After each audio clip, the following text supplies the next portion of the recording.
On va parler tout de suite de l'extradition du baron de la drogue millionnaire Moudif Bouchibi avec notre invité qui est là avec nous en studio.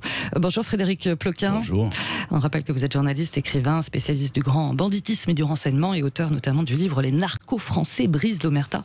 C'était chez Albin Michel. Alors justement, Mounir Bouchibi, il a été arrêté le 25 mars dernier à Dubaï. Les chiffres sont absolument fous. Il a été extradé hier à Paris. Son trafic pouvait rapporter, certains disent, parce qu'évidemment, c'est pas déclaré avec la TVA, 70 millions d'euros pour certains, 100 millions d'euros par an, Frédéric Ploquin. C'est la masse salariale de 4 stars du PSG. Absolument. Déjà, la première surprise, c'est que les autorités du Mayotte interpellent cet individu. Oui. Je rappelle quand même que Dubaï était une espèce de havre de paix comme ça et de lieu de repli pour un certain nombre de nos, entre guillemets, barons.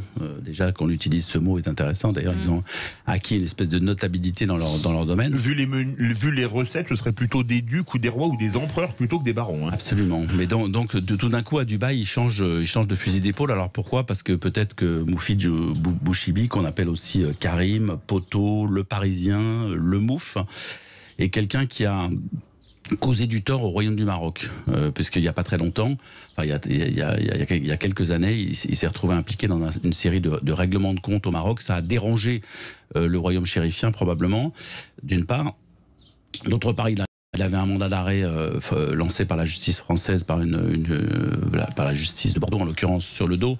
Parce qu'il était considéré comme, il est encore innocent, hein, comme me le rappelait à l'instant son avocat, mais il est considéré comme on va dire l'un des 2 ou 3 plus gros importateurs de cannabis en France. C'est quelqu'un qui a une quarantaine d'années, qui a 41 ans aujourd'hui, qui a démarré il n'y a pas si longtemps que ça, hein, en 1996. Il était dans l'Essonne, il est originaire de l'Essonne, il est d'origine algérienne, il a grandi dans l'Essonne, il s'est lancé au milieu des années 80, fin des années 80 dans les 90 dans les go fast. Il a commencé à bouger comme ça. Et puis à un moment donné, il va se rapprocher d'un ami à lui qui s'appelle Sofiane Ambly, avec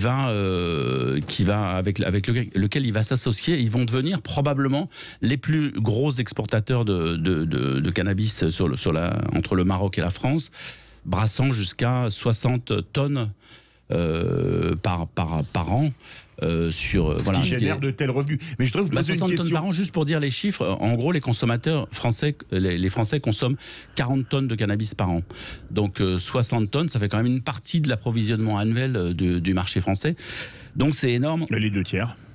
Les 2 tiers, 40 tonnes pour 60. Et pour échapper, si vous voulez, à la justice française, il s'est effectivement replié sur Dubaï, mais là, je disais, il y a plusieurs problèmes. Il y a les problèmes avec le roi du Maroc, avec le royaume du Maroc, mais il y a aussi le fait qu'ils se tiennent pas forcément très bien à Dubaï, et que les Dubaïotes aiment bien le calme et la sérénité, qu'à partir du moment où ils en jettent un peu plein la vue, qu'ils commencent à circuler, les show-off complètement, français, bien sûr, il a un comportement show-off, bien sûr. À se balader comme ça, bien avec des véhicules de luxe, et à faire un peu de grabuge. Disons que ça peut déranger, ça a dérangé, puisqu'aujourd'hui, donc, on le retrouve extradé vers la France, qui était pour lui totalement inattendu, parce qu'il se pensait en sécurité totale. Oui, intouchable. À Dubaï, intouchable. Oui. Non, mais c'est intéressant parce que votre bouquin, déjà, j'ai toujours apprécié lire les papiers de Frédéric Ploquin, parce que je trouve que, voilà, j'aime beaucoup la police-justice. C'est très les enquêteurs, les vrais enquêteurs, ce que vous êtes. Mais en revanche, je pense que votre livre s'inscrit complètement dans le débat politique actuel. Je ne sais pas, vous en êtes d'accord? C'est-à-dire que là, on est dans une décision de combattre le trafic de drogue. Alors, je parle sous votre contrôle, puisque vous avez les chiffres bien en tête. Il y a 4000 points de deal, en fait, en France, a priori, entre 3008 et 4000 points de deal. La politique répressive et de coups de pied dans la fourmilière n'a marché dans aucun pays. C'est clair, ça n'a marché dans aucun, ça ne fonctionne pas.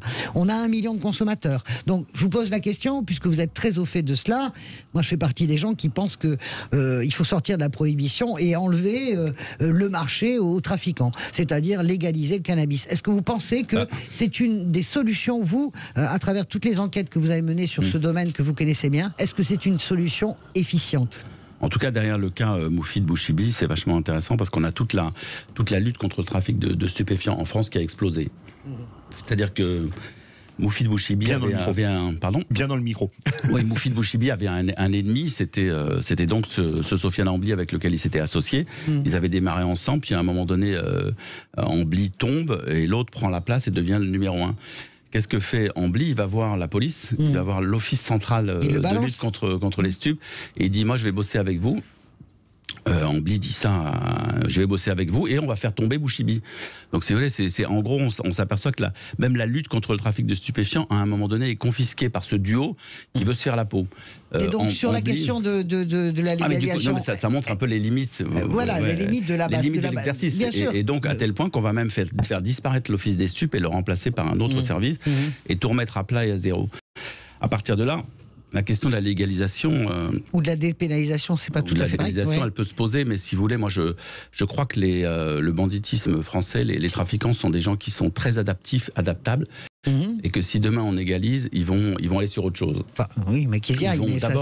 D'abord, si l'État prend en main, parce que l'État ne prendra pas en main le trafic de cocaïne.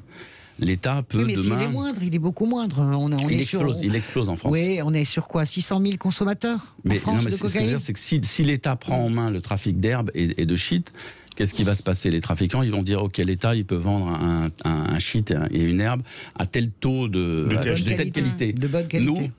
Nous, on va arriver avec une meilleure qualité, un produit plus fort. Donc, ils peuvent déjà se dire ça. Ils peuvent disons, ouvrir de nouvelles perspectives économiques et financières en disant, nous, on va vendre de l'herbe plus forte. Deuxièmement, ils vont dire également autre chose. Ils vont dire, vous, l'État, vous ne pouvez pas vendre de l'herbe et du shit aux mineurs. Nous, on peut le faire.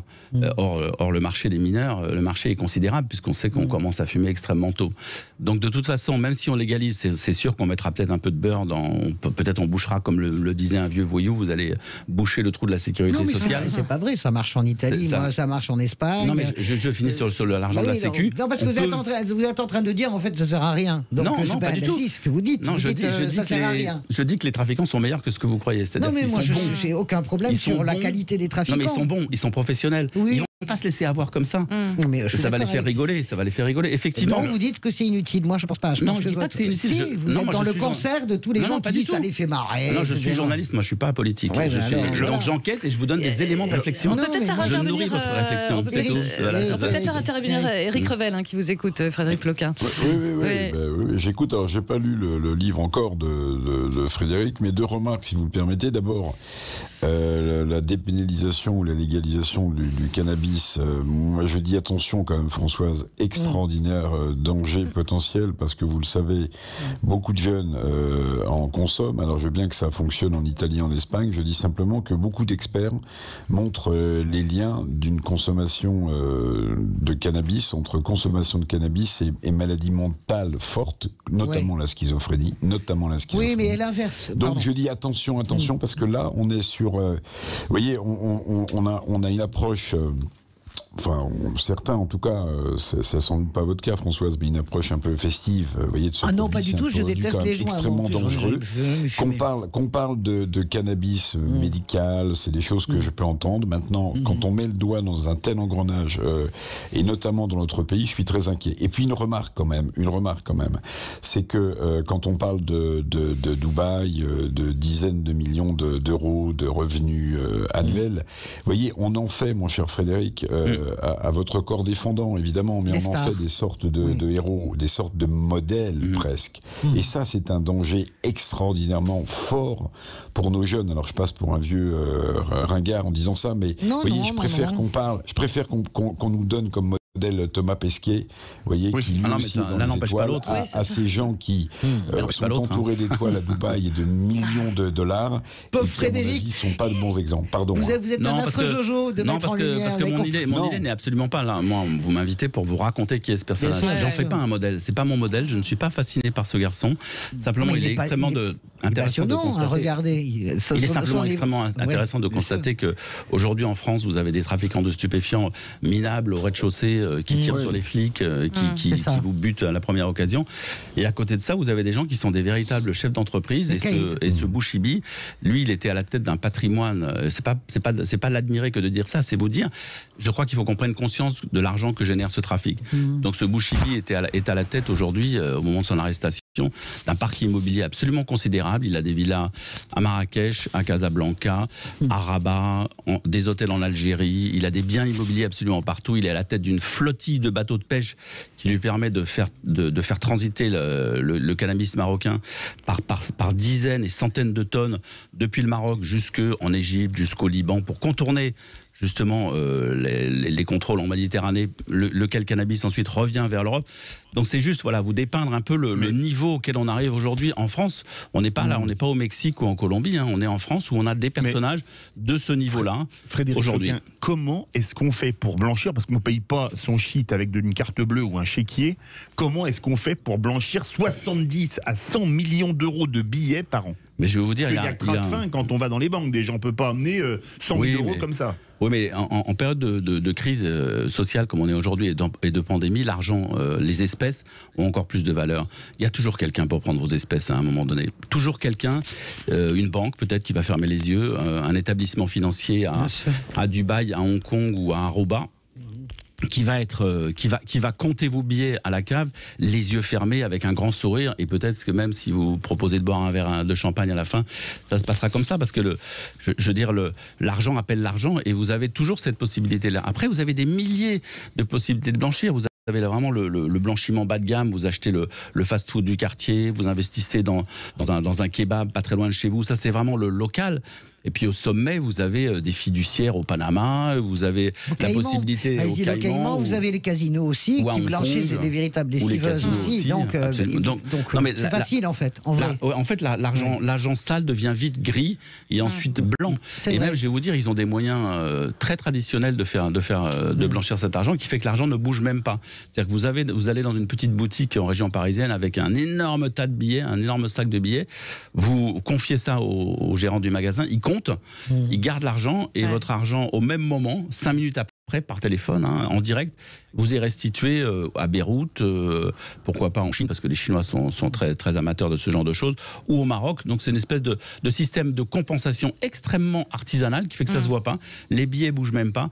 Donc vous inquiétez pas, l'économie réelle aura encore besoin longtemps de l'argent sale, parce que ça représente tellement de milliards.